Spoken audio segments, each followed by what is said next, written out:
여러분도 어떻게 생각하세요? 내가 긴장되거나 면접에서 떨리는 이유는 면접장의 상황 때문일까요? 아니면 무엇 때문일까요? 면접에 임하시는 면접관 분들도 긴장을 한다는 거예요. 이거 되게 신기하죠?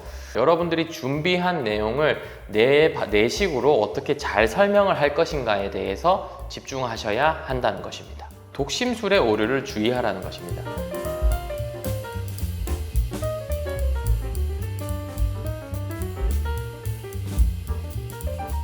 오늘은 면접을 준비하는 직장인분들, 취준생분들, 대학생분들을 위해 준비했습니다. 면접 불안은 어떻게 생기고, 뭐 때문에 생기고, 어떻게 대처해야 되는지에 대해서 알려드리려고 합니다.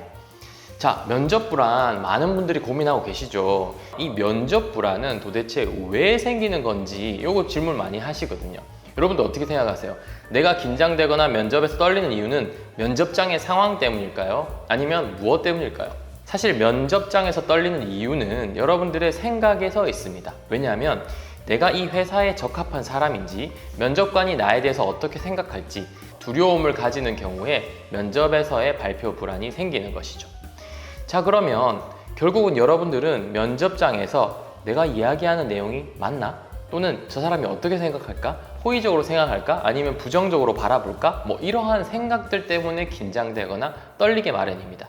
또는 내가 지금 가슴이 두근거리는 것들이, 또는 호흡이 가쁘는 것들이, 식은땀이 나는 것들이 저 면접관에게는 어떻게 보여질까를 너무나 걱정하고 두려워하는 마음 때문에 생기게 되는 거죠.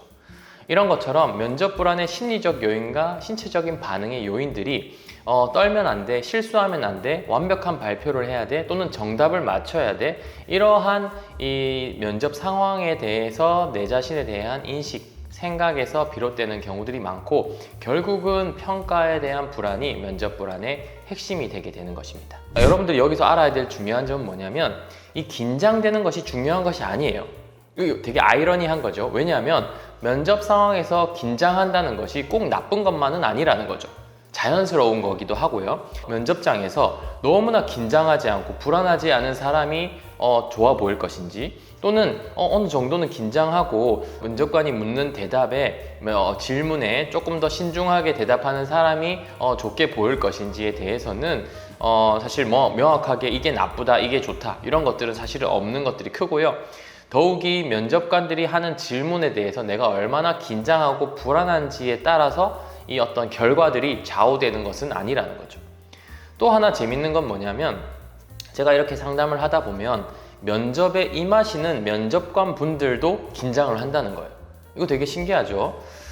면접에 들어오시는 분들은 내가 회사를 대표해서, 또는 이 면접관들 앞에서 뭔가 좋은 질문, 그리고 이 사람들의 좋은 사람들을 내가 골라야 한다, 평가해서 해야 한다라는 부담감과 압박감 때문에 역시나 긴장하거나 불안해 하신다는 겁니다.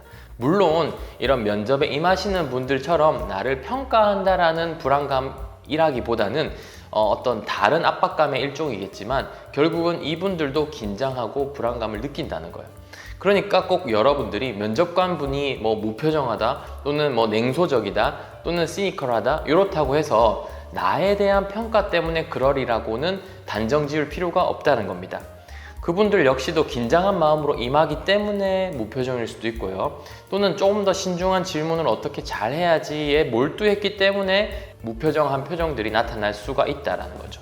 그러니까 여러분들이 신경 써야 될 부분은 뭐냐면, 여러분들이 준비한 내용을 내 식으로 어떻게 잘 설명을 할 것인가에 대해서 집중하셔야 한다는 것입니다. 면접 상황에서 발표 불안이 나타났을 때 여러분들이 이거를 대처를 어떻게 해야 될 것이냐, 컨트롤할 수 있는 마인드 컨트롤 비법은 무엇이냐, 결국 여러분들이 해야 될 건 뭐냐면 바꿀 수 있는 것에 집중을 해야 됩니다. 자, 여러분들이 바꿀 수 있는 것은 뭐예요? 면접 상황에서 그 질문에 대해서 내가 어떻게 대답을 하고, 거기서 어떤 태도를 보이고, 그리고 조금 더 어떤 애티튜드를 가지고 접근을 할 것인가, 그거를 바꿀 수 있다는 거죠. 그러면 최선을 다해서 여러분들이 할 수 있는 것들을 이 한도 내에서 몰입하고 집중하고 어떤 퍼포먼스를 보이는 겁니다. 그러면 바꿀 수 없는 것은 무엇일까요? 내가 최선을 다한 이 영역, 그러니까 내가 면접에서 대답한 것 이외의 평가는 제가 어찌할 수 없는 것들, 면접 상황에서 떨리는 신체적 증상들은 내가 할 수 없는 것들이죠. 그리고 그 후에 면접 후의 결과들, 제가 바꿀 수 없는 것들에 해당됩니다. 그러니까 여러분들은 그 바꿀 수 없는 것들을 추측하며 불안해하고 긴장하고 힘들어하지 마시고 내가 지금 할 수 있는 것에 몰입하시는 것들이 필요할 거라는 것이죠. 예를 들면 제가 이 촬영 상황을 면접 상황이라고 생각한다면 이 카메라, 이 영상을 보시는 여러분들의 반응이 면접관들의 평가겠죠? 그러면 제가 할 수 있는 건 뭐냐면 여러분들의 평가를 지금 신경 쓰는 것은 아니고 여러분들에게 좋은 평가를 받기 위해서 내용을 준비하고 그 다음에 여러분들이 어떤 내용들을 잘 전달할 수 있는 것에 몰입하는 것은 제가 할 수 있는 일이에요.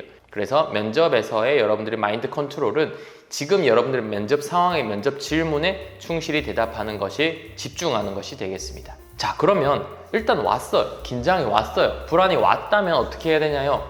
이거 어떻게 대처할 수 있는 팁 같은 것이 있나요? 그러면 그 신체적 반응, 가슴 두근거림이나 호흡이나 이런 왔다고 칩시다. 그러면은 그때에는 여러분들이 이 신체적 반응을 따라가는 것이 아니라 역시나 여러분들의 이런 내용, 질문에 집중하려고 노력하고 그 신체적 증상들을 무시하려고 노력해 보세요. 없애려고 보통 노력을 많이 하고 감추려고 노력을 많이 합니다. 근데 그게 아니라 그냥 무시하고 그대로 두고 그거는 그대로 두고 내가 해야 될 것을 집중하는 것. 그러다 보면은 그 신체적 증상들은 가라앉게 마련입니다. 그렇기 때문에 꼭 그거를 명심하셔야 되고요. 그리고 면접 상황에서 또다시 해볼 수 있는 인지행동 기법은 뭐냐면 독심술의 오류를 주의하라는 것입니다. 이 독심술의 오류라는 것은 면접관들의 표정을 계속 제가 읽으려고 하거든요. 대답을 하고 저 사람들의 표정을 봅니다. 웃으면 내가 잘한 거, 또는 분위기가 괜찮으면 내가 잘하고 있는 것, 또는 얼어붙거나 아니면 아무 응답이 없거나 이렇게 되면은 내가 뭔가 잘하지 못하고 있는 것이라고 생각하기 쉬운데요. 그게 아니라 그거는 면접관의 생각을 내가 읽을 수 있다고 착각하는 독심술의 오류인 거죠. 그러니까 독심술의 오류를 쓰지 마시고 최대한 심플하게 여러분들의 이런 발표, 여러분들의 대답에 집중해 보는 것이 중요합니다. 그래서 너무 많은 생각을 하지 마시고 최대한 심플하게 가세요. 어떤 분들은 이 앞에 지원다 이렇게 1대 다수의 면접에 들어갔을 때 너무나 쉬운 질문이 왔는데 앞에서 다 똑같은 대답을 해버려서 그럼 내가 이 대답을 하면 뭔가 따라하는 게 아닌가 라고 생각할까봐 또 걱정해서 아무 말도 못 하시는 분들도 계셨어요.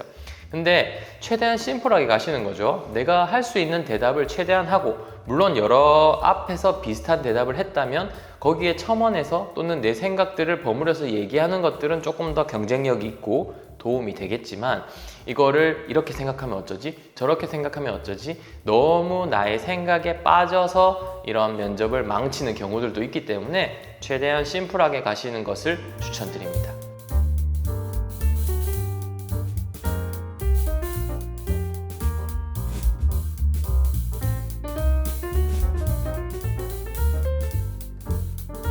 자, 어떠세요? 여러분들 이 면접을 준비하시는 취준생, 대학생 여러분들께서 꼭 머릿속에 넣으셔야 할 것은 무엇이냐면 면접에서 긴장되고 불안한 것과 면접의 결과는 무관하다는 겁니다. 오히려 긴장할수록 준비가 철저하게 잘 돼서 잘 되는 경우들이 꽤 있어요. 그리고 너무 면접 상황이나 준비 상황에서 긴장하지 않고 털털하다고 해서 면접 결과가 꼭 좋은 것은 아닙니다. 그렇기 때문에 불안하면 불안한 대로 받아들이고 긴장되면 긴장되는 대로 받아들이세요. 꼭 긴장과 불안을 없애려고 노력하다가 진짜 해야 되는 것을 못하는 것을 방지하시고 주의하시길 바랍니다. 감사합니다.